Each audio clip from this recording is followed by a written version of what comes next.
নমস্কার, অভীক্ষণ শিক্ষালয় সকল ছাত্রছাত্রীদের আমার শুভেচ্ছা। আজকের এই ভিডিওতে আমি ওয়েস্ট বেঙ্গল যে 2024-এর যে কেমিস্ট্রি পেপার তার কিছু প্রশ্ন উত্তর আলোচনা করব। তো আমাদের এই ইউটিউব চ্যানেলে আর টেলিগ্রাম চ্যানেল আর এই হোয়াটসঅ্যাপের এখানে অ্যালার্টে তোমরা নজর রাখবে, কেননা আমরা ডিসেম্বর থেকে আমাদের ক্র্যাশ কোর্স শুরু করতে চলেছি ওয়েস্ট বেঙ্গল যে 2025-কে লক্ষ্য রেখে ফিজিক্স, কেমিস্ট্রি ও ম্যাথামেটিক্সের উপরে। তো শুরু করছি আজকের এই ভিডিওটি কেমিস্ট্রি ওয়েস্ট বেঙ্গল যে 2024-এর প্রশ্ন উত্তর আলোচনা নিয়ে। আজকের প্রথম প্রশ্ন দেখতে পাচ্ছি এখানে কেমিক্যাল কাইনেটিক্স থেকে এসছে, এটা যে একটি প্রথম ক্রম বিক্রিয়ার যেটা হার ধ্রুবক কে, তার এই লগ বিক্রিয়ার গাঢ়ত্ব আমাকে নির্ণয় করতে হবে এবং সময়ের লেখচিত্র নতিটা কি সেটা বার করতে হবে। তো যে কোনো ফার্স্ট অর্ডার মানে প্রথম ক্রম বিক্রিয়া আমরা জানি, সেটা আমি লিখে ফেলি যে রেট, যেটাকে আমরা বলি রেট হচ্ছে আর ইকুয়াল টু যেটা ডিসি ডিটি, মানে rate of change of concentration with time. সেটা হচ্ছে এটা কনসেন্ট্রেশন চেঞ্জ হচ্ছে, সেটাই হচ্ছে আমার রেট, সময় সাপেক্ষ। ডিসি ডিটি বা রেট, এটা ইকুয়াল টু হচ্ছে এর যে কনস্ট্যান্টটা, রেট কনস্ট্যান্ট ধ্রুবক, হার ধ্রুবক, তার সঙ্গে কনসেন্ট্রেশন। এবার যেহেতু কনসেন্ট্রেশন যত রেট রিয়াকশন চলবে কনসেন্ট্রেশন আমার কমবে, এই জন্য নেগেটিভ মাইনাস কে সি। এবার আমাকে এখানে রিলেশন চেয়েছে যে সময়ের সাপেক্ষে লগ বিক্রিয়কের গাঢ়ত্ব, সময়ের যে লেখচিত্র, যে গ্রাফ, যে প্লটটা, সেটা আমাকে চেয়েছে লগ, মানে আমাকে লগ সি ভার্সেস টি যে গ্রাফটা সেটা বার করতে হবে। তো এখানে সি আর টি এর রিলেশন বার করতে হবে। তো এবার আমি আমার এই কনসেন্ট্রেশনগুলো একদিকে নিয়ে আসবো। তো দেয়ারফর আমি কি লিখতে পারি, ডিসি বাই সি, আমি আলাদা করছি ওই কনসেন্ট্রেশন। তো হয়ে গেল মাইনাস কে ডিটি। এবার এটাকে আমরা ইন্টিগ্রেট করব, দুই দিকে ইন্টিগ্রেশন করব। তো আমার লিমিট হবে টাইম, যেহেতু 0 থেকে টি একটা টাইম, আর এখানে কনসেন্ট্রেশন হচ্ছে আমার ইনিশিয়াল কনসেন্ট্রেশন আমি ধরছি C0, ফাইনাল কনসেন্ট্রেশন C। তো আমি যদি এটা ইন্টিগ্রেশন করি তাহলে আমরা কি পাবো, ln C, মানে লিমিট যদি বসাই ln C minus ln C0। আশা করছি ইন্টিগ্রেশনটা তোমরা জানো, লগ ইন্টিগ্রেশন ডিসি সি হচ্ছে লগ সি, যেটা ln এখানে এক্সপোনেনশিয়াল লগ। তো মাইনাস আর ইন্টিগ্রেশন কে, আর ইন্টিগ্রেশন অফ ডিটি হচ্ছে সেটা টি হবে, 0 থেকে টাইম আমি ধরেছি 0 থেকে টি, তো এটা কে টি। তাহলে আমরা লিখতে পারি যে এবার আমি এলএনটাকে লগে কনভার্ট করবো, কারণ আমার এখানে লগ চেয়েছে, যদি দেখো প্রশ্নটায় লগ। তো আমি লগে যদি কনভার্ট করি তাহলে কি হবে, 2.303 লগ সি। আমি মাইনাস ln সি নটটাকে এদিকে নিয়ে আসবো, তো মাইনাস কে টি প্লাস হয়ে গেল 2.303 লগ সি নট। এবার দেখো, এবার আমি দুদিকে 2.303 দিয়ে ডিভাইড করে দেবো, তাহলে লগ সি হচ্ছে মাইনাস কে টি বাই 2.303 হচ্ছে কে। তো অর এখানে দিতে অর, এবার এখানে কি হচ্ছে প্লাস 2.303 সরে যাবে লগ সি নট। এবার দেখো আমাকে প্লটটা চেয়েছে লগ সি ভার্সেস আমার টি। তাহলে আমি যদি টিকে এক্স অ্যাক্সিস ধরি, টিকে যদি আমি এক্স অ্যাক্সিস ধরি, আর ওয়াই অ্যাক্সিসকে আমি লগ সি যদি প্লট করি তাহলে দেখো এটা একটা নেগেটিভ স্লোপ আসছে, এই স্লোপটা হচ্ছে নেগেটিভ, আর এর মাইনাস কে বাই 2.303 হচ্ছে এর স্লোপ, তাহলে নেগেটিভ স্লোপ, আর এটা হচ্ছে ইন্টারসেপ্ট হচ্ছে লগ সি নট। তাহলে ধরো লগ সি নট হচ্ছে এই জায়গাটা, যদি ধরি লগ সি নট, ওই জায়গাটা হচ্ছে লগ সি নট এই জায়গাটা, তাহলে এটা হচ্ছে নেগেটিভ একটা স্লোপ আসবে, তাহলে এটা এরকম একটা লাইন আসবে আমার নেগেটিভ, স্লোপটা নেগেটিভ হচ্ছে। তো এখানে স্লোপটা কি হচ্ছে, আমি যদি লিখি স্লোপ হচ্ছে মাইনাস কে বাই 2.303। তো এখান থেকে উত্তরে যেটা পাচ্ছি যে দেখো সি, অ্যান্সার সিটা মাইনাস কে বাই 2.303 আসছে আমাদের এখানে স্লোপ, যেটা এখানে চেয়েছে যে নতি, স্লোপ মানে নতি। তো এই ইকুয়েশন থেকে আমার এখানে পরিষ্কার হয়ে যাচ্ছে যে মাইনাস কে বাই 2.303 হচ্ছে স্লোপ, যেটা হচ্ছে ওয়াই ইকুয়াল টু, কীভাবে পাচ্ছি, Y equal to M X ফর্মে, এম এক্স প্লাস সি। তো এম এক্স হচ্ছে আমার এমটা হচ্ছে স্লোপ, আর এক্স এখানে টি, যেহেতু এক্স অ্যাক্সিসে আমি টাইম রেখেছি, তো এম হচ্ছে আমার মাইনাস কে বাই 2.303, যেটা উত্তর আছে। আর গ্রাফটা এরকম, যার ইন্টারসেপ্ট হচ্ছে লগ সি নট। আশা করছি এটা বোঝা গেল। পরের প্রশ্নে যাচ্ছি। পরের প্রশ্ন এখানে চেয়েছে যে equal volume of aqueous solution of 1.1 molar HCl আর 0.2 মোলার H2SO4 আমাকে মেশানো হয়েছে সম পরিমাণে, এটি জলীয় দ্রবণ সমায়তন মেশানো হয়েছে। তো উক্ত দ্রবণে হাইড্রোজেন আয়নের গাঢ়ত্ব কত হবে সেটা আমাকে বার করতে হবে। তো এখান থেকে আমরা দেখতে পাচ্ছি যে দুটি অ্যাসিড এখানে আমি লিখি, আমাকে হাইড্রোজেন আয়নটা বার করতে হবে, ওর কনসেন্ট্রেশন বা গাঢ়ত্ব, সো HCl। এবার HCl যখন জলে দ্রবীভূত হবে তখন এটা ডিসোসিয়েট করবে, কীভাবে ডিসোসিয়েট করবে, H plus plus Cl minus. এবার আমার কত কনসেন্ট্রেশন দেওয়া হয়েছে HCl এর 0.1 মোলার, তো এখানে লিখবো 0.1 মোলার। তাহলে এটা যখন H প্লাস আয়নে ডিসোসিয়েট করছে, ধরো কনসেন্ট্রেশন 0.1 মোলার, কারণ 1 মোল HCl আমাকে 1 মোল H প্লাস আয়ন দিচ্ছে, এটা এখান থেকে আমি 0.1 মোলার H প্লাস আয়নই পাবো। এবার H2SO4টা দেখা যাক এটা কিভাবে ডিসোসিয়েশন হচ্ছে। H2SO4 এটা ভাঙছে 2H plus plus SO4 SO4 double negative. তাহলে এখানে কত মোলার নেওয়া হয়েছে আমার H2SO4, মানে সালফিউরিক অ্যাসিড 0.2, তো এখানে লিখবো 0.2 মোলার, 0.2। আর এটা ভাঙছে আমার 2 ইন্টু 0.2, মানে 2 মাল্টিপ্লাইড 0.2 মোলার, তার মানে এটা হচ্ছে আমার 0.4 মোলার। আশা করছি বোঝা গেল, কারণ 1 মোল সালফিউরিক অ্যাসিড আমার 2 মোল হাইড্রোজেন আয়ন দেয়, তাহলে 0.2 মোলার সালফিউরিক অ্যাসিড আছে, তাহলে আমি এখান থেকে পাচ্ছি 0.4 মোলার হাইড্রোজেন আয়ন।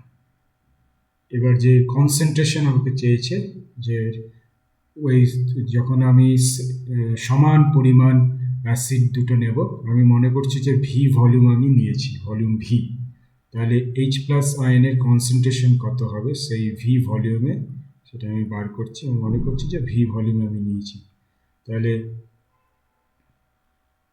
পরিমাণটা কত হচ্ছে 0.1 ইন্টু ভি হবে, 0.1 মোলার, 0.1 ইন্টু ভি, যেটা HCl থেকে আসছে, প্লাস আমার সালফিউরিক অ্যাসিড থেকে আসছে 0.4 ইন্টু ভি। এবার আমার টোটাল ভলিউম কত হচ্ছে, ভি প্লাস ভি মানে টুয়াইস ভি। এটা কিভাবে আসছে আমরা জানি, আমি এখানে পাশে লিখছি, আমরা জানি যে কনসেন্ট্রেশন যদি সি, সেটাকে লেখা যায় এন বাই ভি। এখান থেকে আমি আসছি যে এন হচ্ছে নাম্বার অফ মোলস, আর ভি হচ্ছে ভলিউম। তো আমি সেখানে নাম্বার অফ মোলস কীভাবে পাচ্ছি, যে 0.1 into V total volume, 0.4 into V, এই দুটো হচ্ছে আমার নাম্বার অফ মোলস হলো। আর এই টোটাল ভলিউম মানে ভি প্লাস ভি হচ্ছে টুয়াইস ভি, তাহলে হচ্ছে কি 0.5 ডিভাইডেড বাই 2, সেটা হচ্ছে 0.2, এটা মোলারে আসবে 0.25 মোলার। তো এইভাবে আমরা উত্তরটা পেয়ে গেলাম। তো এখানে অপশনে দেখা যাক, তো অপশন ডি এটা হচ্ছে আমার সঠিক উত্তর। তো এখানে সিম্পল আমাকে হাইড্রোজেন আয়নগুলো কত পাচ্ছি, মানে সালফিউরিক অ্যাসিড থেকে, আর হাইড্রোক্লোরিক অ্যাসিডের ডিসোসিয়েশনটা এখানে আমাকে লক্ষ্য করতে হবে প্রথমে। তারপরে আবার যে নেট হাইড্রোজেন আয়ন পেলাম সেটা টোটাল কনসেন্ট্রেশন কত হবে, সেটা হচ্ছে N/V, এই ফর্মুলার দ্বারা আমি নির্ণয় করলাম। তো পরবর্তী প্রশ্নে আসছি। তো এটা এখানে চাওয়া হয়েছে যে প্রদত্ত জলীয় দ্রবণগুলির স্ফুটনাঙ্কের সঠিক ক্রমটা কি হবে সেটা নির্ণয় করতে হবে। তো এখানে কি কি দ্রবণ দেওয়া হয়েছে, 1 নর্মাল KNO3, তো পাশে আমি লিখি পটাশিয়াম নাইট্রেট, যেটা 1 নর্মাল দেওয়া হয়েছে। তারপরে সোডিয়াম ক্লোরাইড আরেকটি দ্রবণ, সেটা 1 নর্মাল, সবই 1 নর্মাল। আর অ্যাসিটিক অ্যাসিড নেওয়া হয়েছে, আর সুক্রোজ নেওয়া হয়েছে। ফর্মুলাতে যাচ্ছে না। তো এখানে যে এটা হচ্ছে কোলিগেটিভ প্রপার্টিতে আসছে, কোলিগেটিভ প্রপার্টি, এটা তোমরা জেনে থাকবে কোলিগেটিভ। তো কোলিগেটিভ প্রপার্টি যেটা, সেটা হচ্ছে যে সলিউশনের প্রপার্টি ডিপেন্ড করে কিসের উপর, নাম্বার অফ আয়ন্স, মানে নাম্বার অফ পার্টিকলস। কোলিগেটিভ প্রপার্টি মানে depend on number of particles. তো আমাকে এখান থেকে বের করতে হবে যে এই যে দ্রবণগুলো দেওয়া হয়েছে এই কত পার্টিকেল দিচ্ছে, সেটা কত কণা দিচ্ছে, সেই পার্টিকেলের সংখ্যা যত বেশি হবে তাহলে আমার কোলিগেটিভ প্রপার্টি তত বাড়বে। তো বয়লিং পয়েন্টটাও এভাবে বাড়বে, কেননা আমরা জানি যে elevation in boiling point T delta T B হচ্ছে আই ইন্টু KF, মানে KB, যেটা ইবিলিওস্কোপিক কনস্ট্যান্ট, ঠিক আছে। আই মানে আবার ভ্যান্ট অফ ফ্যাক্টর, যেটা এই যে নির্ণয় করছে যে পার্টিকেলের উপরে, এই আইটা হচ্ছে ভ্যান্ট অফ ফ্যাক্টর, যেটা পার্টিকেলের উপর নির্ণয় করছে। তো যার বেশি পার্টিকেল দেবে দ্রবণে, তার বয়লিং পয়েন্টের এলিভেশন, বয়লিং পয়েন্ট তত বেশি হবে। তো দেখা যাক পটাশিয়াম নাইট্রেটটাকে যদি আমি দেখি, এটা হচ্ছে একটা আয়নিক সল্ট, এটা দ্রবণে ডিসোসিয়েশন হবে। তো এটা যদি ডিসোসিয়েট করে তাহলে কি পাবো, K প্লাস NO3 মাইনাস, তাহলে আমি দেখতে পাচ্ছি যদি এখানে 1 নর্মাল আমি যদি পটাশিয়াম নাইট্রেট নিই, তাহলে এ আমাকে 1 নর্মাল পটাশিয়াম আয়ন দিচ্ছে, আর 1 নর্মাল নাইট্রেট আয়নও পাচ্ছি ওর থেকে। সেভাবে সোডিয়াম ক্লোরাইড যদি দেখি, এটাও দ্রবণে জলে মানে ডিসোসিয়েশন হবে। আমার এখানে যদি 1 নর্মাল থাকে তাহলে 1 নর্মাল সোডিয়াম প্লাস আয়ন পাবো, আর ক্লোরাইড আয়নও 1 নর্মাল, তার মানে সমসংখ্যক পাচ্ছি, মানে 1 মোল থেকে 2 মোল আমি আয়ন পাচ্ছি পটাশিয়াম নাইট্রেট, আর সোডিয়াম ক্লোরাইড থেকে 1 মোল সোডিয়াম ক্লোরাইড যদি নিই আমি 2 মোল আয়ন পাচ্ছি। তার মানে এখানে দ্বিগুণ পার্টিকেল তৈরি হচ্ছে। সেভাবে অ্যাসিটিক অ্যাসিড, এটা হচ্ছে উইক অ্যাসিড, অ্যাসিটিক অ্যাসিড যেটা, সেটা কিন্তু উইক অ্যাসিড। আমরা জানি উইক অ্যাসিড কি, ডিসোসিয়েট পার্শিয়ালি, এটা কিন্তু খুবই উইক অ্যাসিড। তো এটা পার্শিয়াল ডিসোসিয়েশন হবে, তার মানে আমি কিন্তু সমপরিমাণ আয়ন পাবো না। অ্যাসিটিক অ্যাসিড মানে অলমোস্ট আনডিসোসিয়েটেড থেকে যাবে, আনডিসোসিয়েটেড এটাকে বলি আনডিসোসিয়েটেড, অলমোস্ট এটা ডিসোসিয়েশন অলমোস্ট হবে না। আর সুক্রোজ এটা আমার এটা অর্গানিক কম্পাউন্ড, এটা তো ডিসোসিয়েশনের কোনো প্রশ্নই ওঠে না, তো এটা যত পার্টিকেল আছে ততই থাকবে। তো ওয়ান নর্মাল সুক্রোজ এই কিন্তু ওয়ান নর্মাল সুক্রোজেই থাকবে, এই কিন্তু নতুন কোনো কণা তৈরি করবে না। অ্যাসিটিক অ্যাসিডেও আমরা সেটাই লক্ষ্য করব যে অ্যাসিটিক অ্যাসিডেও আমরা কোনো কণা আমরা এক্সট্রা পাবো না, যদি খুবই কম, সেটা যদি পাই খুবই কম, সেটা হচ্ছে আনডিসোসিয়েটেড যেহেতু থেকে যাচ্ছে, তাহলে আমার যে এই কলিগেটিভ প্রপার্টি যেটা আমার এলিভেশন অফ বয়লিং পয়েন্ট, সেটা কিন্তু আই এর উপর ডিপেন্ড করছে। এবার আই ভ্যালু কার বেশি হবে, পটাশিয়াম নাইট্রেট আর এই NaCl এর ক্ষেত্রে বেশি হবে, কারণ দুটি কণা দিচ্ছে, একটি কণা যদি নিই আমি পটাশিয়াম নাইট্রেট, ডবল আয়ন আমাকে দিচ্ছে পটাশিয়াম আয়ন নাইট্রেট, সোডিয়াম ক্লোরাইডেও আমি ডবল পাচ্ছি।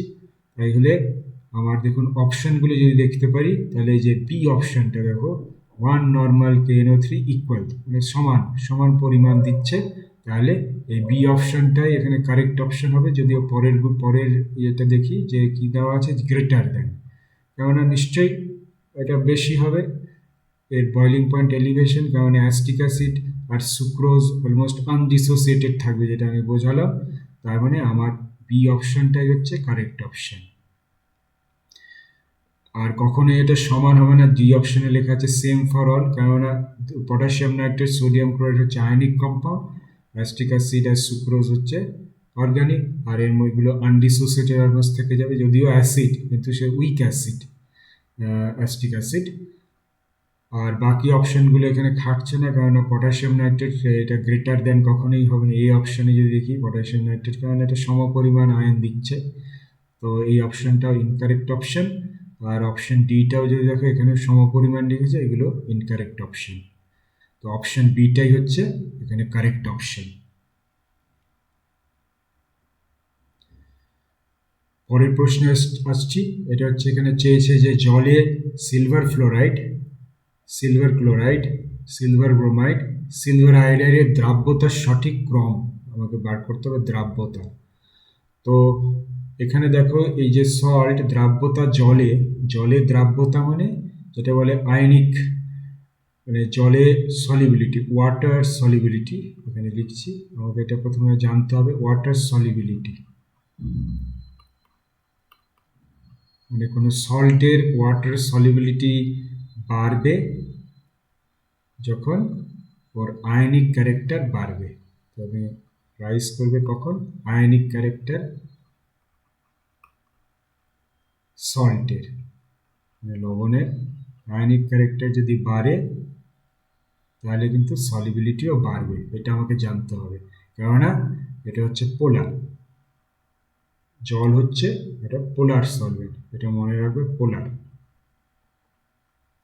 ঠিক আছে, তাহলে আয়নিক কম্পাউন্ড যত একটা সল্ট আয়নিক হবে, তার মানে তার পোলারিটিও বাড়ছে, এই জন্যে আয়নিক ক্যারেক্টার যত বাড়বে, জলে তার সলিবিলিটি মানে দ্রাব্যতাও বাড়বে। তো এই পথে আমাকে এগোতে হবে। তো আমাকে কি কি সল্ট দেওয়া হয়েছে, সিলভার ফ্লোরাইড এখানে লিখছি AgF, AgCl, sorry AgCl, AgBr আর AgI। এবার দেখি এখানে ক্যাটায়নটা সম একই আছে, সিলভার আয়ন, ক্যাটায়নটা এখানে Ag+। তো আমাকে এখানে লক্ষ্য রাখতে হবে যে এখানে অ্যানায়নটা কি, এটা আমাকে অ্যানায়ন থেকে আমাকে বার করতে হবে। যেহেতু আমার সিলভার আয়নটা এখানে ফিক্সড আছে, তো আমি অ্যানায়নের দিকে লক্ষ্য রাখবো যে অ্যানায়ন কি আছে, ফ্লোরাইড আয়ন আছে F-, Cl-, সিলভার ক্লোরাইডে, আর Ag-Br এ Br- অ্যানায়ন, আর সিলভার আয়োডে আছে I-। এবার যে আয়নিক ক্যারেক্টার বার করার জন্য বা কোভালেন্ট ক্যারেক্টার হলে সলিবিলিটি কমবে, আয়নিক ক্যারেক্টার হলে সলিবিলিটি বাড়বে। তো সেটা নির্ণয় করার জন্য এই রুলটা আমাকে মনে রাখতে হবে, ফ্যাজান্স রুল। ফাজান রুল দিয়েছেন আমার কোভালেন্ট প্রপার্টি বার করার জন্য, কোভালেন্ট ক্যারেক্টার কত পরিমাণে হবে সেটা বার করার জন্য আমাকে ফাজান্স রুল এটা মনে রাখতে হবে। ফাজান্স রুল কি বলছে? পোলারাইজিং পাওয়ার, পোলারাইজিং পোলারাইজিং পাওয়ার ক্যাপাবিলিটি। তো পোলারাইজিং পাওয়ার অ্যানায়নের যত বেশি হবে সেটা তত আমার কোভ্যালেন্সির দিকে যাবে, বা অ্যানায়নের সাইজ, অ্যানায়ন সাইজ। অ্যানায়ন যেটা আছে এখানে ফ্লোরাইড আছে, তাহলে অ্যানায়ন সাইজ আমি অর্ডারটা যদি লিখি, তো ফ্লোরাইড, ক্লোরাইড, ব্রোমাইড, আয়োডাইড, এর যদি সাইজ দেখি, যেহেতু এরা গ্রুপ 7-এ আছে, তাহলে আমি জানি ফ্লোরিন, ক্লোরিন, ব্রোমিন, আয়োডিন পরপর টপ টু বটম যদি দেখি, তার মানে যখন উপর থেকে নিচে একটা গ্রুপে যায় আমার আয়নিক সাইজ বাড়ে। তাহলে যেহেতু আয়োডাইড আয়ন নিচে আছে, তাহলে iodide greater than bromide, greater than chloride, greater than fluoride ion. তো এটা হচ্ছে সাইজ। তো ফাজানের রুল বলছে যে অ্যানায়ন বা আয়নিক সাইজ যত বাড়বে তত কম্পাউন্ডের কোভ্যালেন্সি বাড়বে। আমি এখানে লিখছি যে আয়নিক মানে অ্যানায়নের, সেটা অ্যানায়নের ক্ষেত্রে এটা লিখছি আয়নিক সাইজ যত বাড়বে, আয়নিক সাইজ তত কোভ্যালেন্সি বাড়বে, কোভ্যালেন্সি ইনক্রিজ। এটা অ্যানায়ন আয়নিক সাইজ, ঠিক আছে? অ্যানায়নের এটা আলাদা। অ্যানায়ন আয়নিক সাইজ যত বাড়বে কোভ্যালেন্সি তত বাড়বে। তাহলে আমার দ্রাব্যতা কখন বাড়বে? যখন এটা ইলেকট্রোভ্যালেন্ট হবে বা আয়নিক ইলেকট্রোভ্যালেন্স হবে কম্পাউন্ডটা, তো ততই আয়নিক ক্যারেক্টার বাড়বে। ইলেকট্রোভ্যালেন্ট হলে আয়নিক ক্যারেক্টার বাড়বে আর তার সলিবিলিটি, দ্রাব্যতাও বাড়বে। তাহলে আমি দেখতে পাচ্ছি যে যেহেতু আয়োডাইড থাকলে, সিলভার আয়োডাইড যদি হয় তাহলে তার কোভ্যালেন্সি বাড়বে, তাহলে তার দ্রাব্যতা সব থেকে কম হবে। আর সিলভার ফ্লোরাইড হলে তার দ্রাব্যতা সব থেকে বেশি হবে, কেননা কোভ্যালেন্সি মিনিমাম হবে, সব থেকে কম। তাহলে এর অর্ডারটা আমি এখান থেকে বুঝতে পারছি যে তোমরা যদি অপশানগুলো দেখো যে এই অর্ডার, এটা সিলভার ফ্লোরাইডের সব থেকে কম দেখিয়েছে, তো এটা তো অ্যাকসেপ্টেড নয়। সিটা দেখো সিলভার ফ্লোরাইড থেকে সব থেকে কম দেখিয়েছে, এটাও এই একই ইয়ে আছে। তার মানে আমাকে এখানে যেতে হবে, দেখো silver fluoride, option B, silver fluoride এখানে সব থেকে বেশি আয়নিক দ্রাব্যতা দেখাচ্ছে, তাহলে এটাই সঠিক। কিন্তু অপশান ডিতে যদি দেখো এটা কিন্তু ভুল অপশান। আর বিটা দেখো, যদি এই বাঁ দিকে সিলভার আয়োডাইড হচ্ছে সব থেকে ম্যাক্সিমাম, তো এইভাবে কম বাড়ছে, সিলভার আয়োডাইড সব থেকে কম, তারপরে সিলভার ব্রোমাইড, তারপরে silver chloride, silver fluoride. Silver fluoride হচ্ছে সব থেকে বেশি দ্রাব্যতা দেখাবে জলে, কেননা ফাজান্স রুল আমার বলছে যে অ্যানায়নের সাইজ যত বাড়বে কোভ্যালেন্সি তত বাড়বে। যেহেতু ফ্লোরাইড আয়নের সাইজ সব থেকে কম, তো এটা মোর আয়নিক বা মোর ইলেকট্রোভ্যালেন্ট। তো অপশন বিটা আমার সঠিক অপশন। তো আশা করছি এটা বোঝা গেল। তো পরের প্রশ্নে যাচ্ছি। তো পরের প্রশ্নটা এখানে হচ্ছে what will be the change in acidity. বাংলায় বলছে যে নিম্নলিখিত ক্ষেত্রে অম্লতার কি রূপ পরিবর্তন হবে। মানে এখানে অম্লতার পরিবর্তন চাওয়া হয়েছে। আমার কি দেওয়া হয়েছে যে সম্পৃক্ত অ্যামোনিয়াম সালফেট নেওয়া হয়েছে, দ্রবণে কপার সালফেট যোগ করা হলো। অ্যামোনিয়াম সালফেট দ্রবণে কপার সালফেট যোগ করা হলো। এখানে দুটো কেস নেওয়া হয়েছে। পরের কেসটা হচ্ছে অনার্দ্র এইচএফে অ্যান্টিমনি পেন্টাফ্লোরাইড যোগ করা হলো। তাহলে আমার এখানে চেয়েছে যে অম্লতা বাড়ছে, অম্লতা মানে এখানে H+, তার মানে নেট আমার যে প্রোডাক্ট হবে তার যদি H+ কনসেন্ট্রেশন বাড়ে, মানে আমি যেখান থেকে যদি H+ পাই, দ্রবণে যদি হাইড্রোজেন আয়ন আমি পাই, তাহলে তার অম্লতা মানে অ্যাসিডিটি বাড়বে, অ্যাসিডিটি। সেটা আমাকে নির্ণয় করতে হবে যে H+ যত উৎপন্ন হবে তাহলে তার অ্যাসিডিটি বাড়বে। এই পথে আমাকে এগোতে হবে। তো প্রথম এটা দিচ্ছি যে অ্যামোনিয়াম সালফেট। তো কপার সালফেটের সঙ্গে অ্যামোনিয়াম সালফেটের কি রিয়াকশন হয় সেটা আমাকে নির্ণয় করতে হবে। তো copper sulphate plus ammonium sulphate NH4 whole 2SO4। তো আমাকে এখানে জানতে হবে যে কপার 2+, এখানে কপার সালফেট মানে কপার 2+ আছে, আর এখানে অ্যামোনিয়াম আয়ন আছে NH4+, এটা এখানে ডাবল যেহেতু NH4 হোল টুয়াইস আছে, তার মানে 2+, মানে NH4+, single positive ion, ammonium ion. তো কপার 2+ মানে কিউপ্রাস আয়ন যখন অ্যামোনিয়াম আয়নের প্রেজেন্সে আসে তখন সে কপার টেট্রামিন সালফেট এটা কমপ্লেক্স তৈরি করে, যেটা গাঢ় নীল কালারের। তো এখানে সেই কমপ্লেক্সটা তৈরি হবে, তাহলে সেটা লিখছি আমি কপার টেট্রামিন NH3 হোল 4, এই কমপ্লেক্সটা তৈরি করবে কপার টেট্রামিন সালফেট SO4। এটা কমপ্লেক্স, এখানে কপারের অক্সিডেশন নাম্বার কিন্তু চেঞ্জ হয় না, 2+ই থাকে অক্সিডেশন নাম্বার, যেহেতু অ্যামোনিয়া নিউট্রাল কম্পাউন্ড। তো এটা হচ্ছে blue complex, soluble complex, blue colour, copper tetrammine complex. আর যখন এই কমপ্লেক্সটা তৈরি হলো তখন কিন্তু এ প্রোটন রিলিজ করবে H+, কারণ এই সালফেটের সঙ্গে কম্বাইন করছে অ্যামোনিয়ার পার্ট আর কপার, আর এখানে H+ এ রিলিজ করবে। তো তার মানে দেখতে পাচ্ছি যে H+ আমার এখানে জেনারেট হচ্ছে রিয়াকশানে, তাহলে এই রিয়াকশানে কিন্তু অম্লতা বাড়ছে। তো প্রথম অপশনটার উত্তর হচ্ছে বাড়বে। তো পরের এটাই যাচ্ছি, পরের দেওয়া হয়েছে যে HF hydrogen fluoride plus antimony pentafluoride. তো অ্যান্টিমনি পেন্টাফ্লোরাইড কিন্তু একটা লুইস, এ কিন্তু ইলেকট্রন অ্যাকসেপ্টার, এই ইলেকট্রন অ্যাকসেপ্ট করবে, তার মানে এ লুইস অ্যাসিড হবে।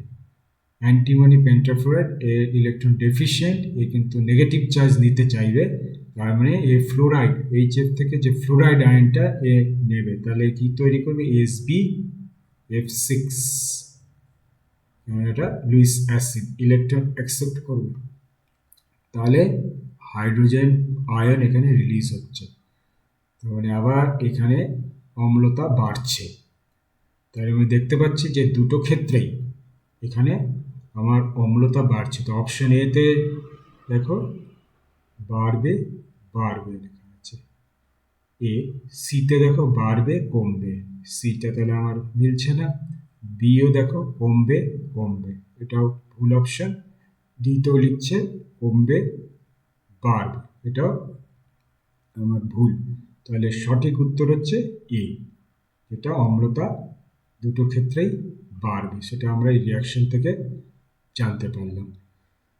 আশা করছি আমি বোঝাতে পারলাম। আজকের এই প্রশ্ন উত্তর পর্ব কেমন লাগলো কমেন্ট বক্সে লিখবে। তো আজকের ভিডিওটা আমি এখানেই শেষ করছি, তোমরা ভালো থেকো।